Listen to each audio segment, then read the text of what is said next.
महानूर का अगवा होना सबके लिए एक मुहिमा बनकर रह गया है।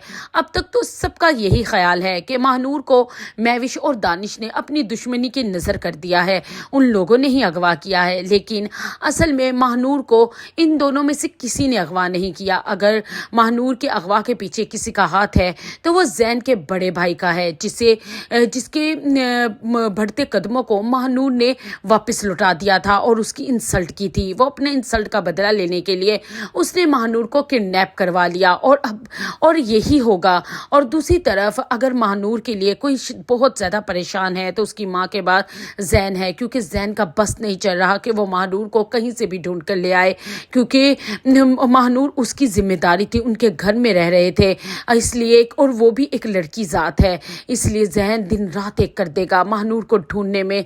पुलिस वालों को भी अपने साथ लिए फिरेगा, लेकिन महानूर का कहीं भी पता नहीं चलेगा। और दूसरी तरफ ज़ैन की माँ राबिया बेगम को ऐसा लगेगा कि महानूर हो सकता है कि अपने किसी आशना के साथ चली गई है, क्योंकि इस तरह एक अजनबी शहर में एक लड़की अगवा नहीं हो सकती। लेकिन ज़ैन को अपनी माँ की ये बात बर्दाश्त नहीं होगी और वो कहेगा कि आप भी एक बेटी वाले हैं, किसी की लड़की और बेटी पर ऐसी बात करना आपको ज़ेब नहीं देती।